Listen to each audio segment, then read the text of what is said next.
Assalomu alaykum. Robocon testdagi 0,2-7 masalani yechamiz. Uzluksiz birlar. Masalan, shartini o'qiymiz. Sizga uzunligi 16 darajasidan oshmaydigan S satri beriladi. Sizning vazifangiz satrda ketma-ket kelgan birlar faqat bitta kesmadami yoki yo'q, shuni aniqlashni kerak. Demak, yagona qatorda bitta satr berilar ekan, ana uzunligi bu yerda berilyapti.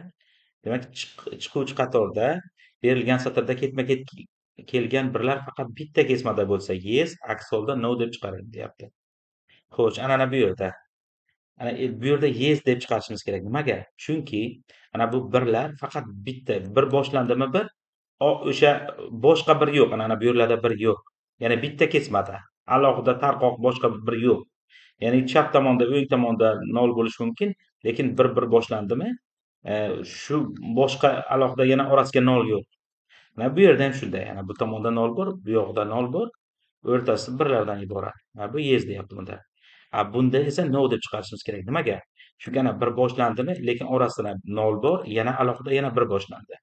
Endi bu bo'lmaydi. Bitta kesmada deyapti. Ana yuqorida ko'rgan bo'lsak. Ketma-ket kelgan birlar faqat bitta kesmada deyapti. Tushundingmi? Bitta kesmada bo'lsa, demak, yes deb chiqarishimiz kerak, aks holda no deb chiqarishimiz kerak. Xo'sh, bu masalani sharti edi. Xo'sh, algoritm qanaqa bo'ladi? Algoritm endi nima qilamiz? Masalan, o'qib olgandan keyin chap tomondagi va o'ng tomondagi hamma nollarni qirqib tashlaymiz. Qirqib tashlagandan keyin, xo'sh, endi bu tabiiy ravishda birlar qolishi kerak, to'g'rimi? Chunki nollarni hammasini qirqib tashladik o'ng va chapda. Agar ana bu qolgan satrning ichida biror joyda 0 uchrasa, unda no deb chiqaramiz. Masalan, mana bu yerda o'ng va chapda 0 yo'q ekan, bor bo'lsa qirqib tashlardik. Va keyin shu qolgan ana shu satr qoladi. Shu satrning ichida 0 bormi? Ha, demak no deb chiqarishimiz kerak. Aks holda yes deb chiqarishimiz kerak. Oddiy. Agar qirqib tashlagandan keyin bo'sh joy bo'lib qolsa ham yes deb chiqarishimiz kerak. Menimcha bu yerda aytilmagan. Chunki shunda ham, ya'ni birlar mavjud bo'lmaydi. Shunda hammasi 0 bo'lsa demoqchimizda. Hammasi 0 bo'lsa, hammasini qirqib tashlaymiz. Shunda ham yes deb chiqaramiz. Chunki 0 uzunlikka ega birlar deb tasavvur qilamizda unda. Lekin bu shart bu yerda aytilmagan, balki testda yo'qdir u. Demak, bu masalaning sharti va algoritmi edi. Keling, endi shu masalani C# da yechaylik. Visual Studioda yangi proyekt hosil qilib olamiz. Qayerga saqlashni ko'rsatish uchun ko'rsatamiz va create'ni bosamiz.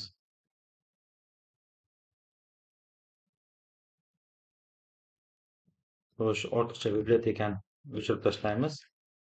Endi tasvirlashni boshlaymiz. Xo'sh, string tipida s ga o'qib olamiz. Console readline bilan to'liq qatorni o'qib oldik. Endi s teng s trim deymizda, qarang, trim bo'sh joyni o'chirib tashlardan ikki tomondan. Endi nima qilamiz? Ikki tomondan 0 ni o'chirib tashlaymiz, ya'ni 0 belgisini o'chirib tashlaymiz. Keling, shuni ishlayaptimi yo'qmi tekshirib ko'raylik. Xo'sh, mana birinchi testni berib ko'rsak, mana ikkinchi testni mana bunday bersak, mana haqiqatdan ham chap va o'ng tomondagi 0 larni o'chirdi va birlarni qoldirdi. Endi nima qilamiz? Agar deymiz, keling, natijani string tipda natijani e'lon qilib olaylik. Natija shart emasmi? Xo'sh, agar deymiz s bo'sh joy bo'lsa, natijaga yes deymiz. Xo'sh, endi aslida keling shuni shu yerga yes deb qo'yaylik. Agar endi bunga qolganiga hammasi o'zi kirib ketadi. S contains 0 desak, ana buni 0 deydik hozir.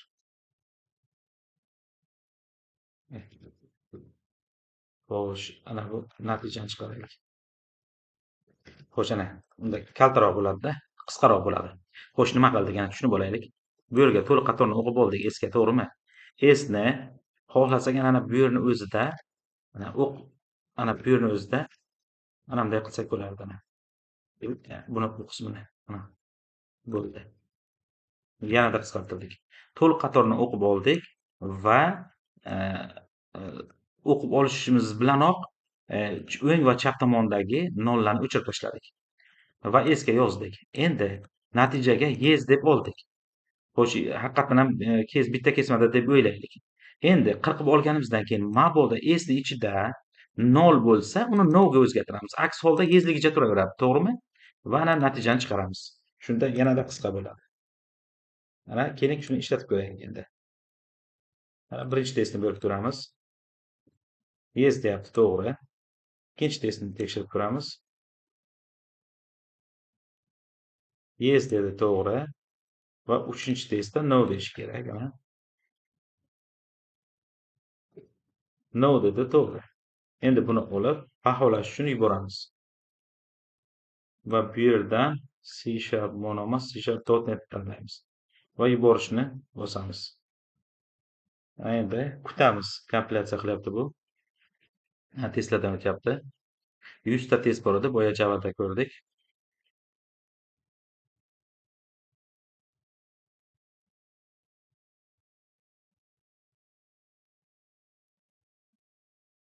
Hamma testlardan o'tib bo'ldi va accept bo'ldi. Bu degani to'g'ri degani.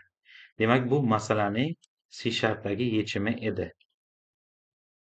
Quyidagi Telegram, YouTube va Instagram kanallariga obuna bo'lamiz. Ilmni tarqalishiga hissa qo'shish uchun like bosamiz va keyingi videolarni o'tkazib yubormaslik uchun qo'ng'iroqchani bosib qo'yamiz.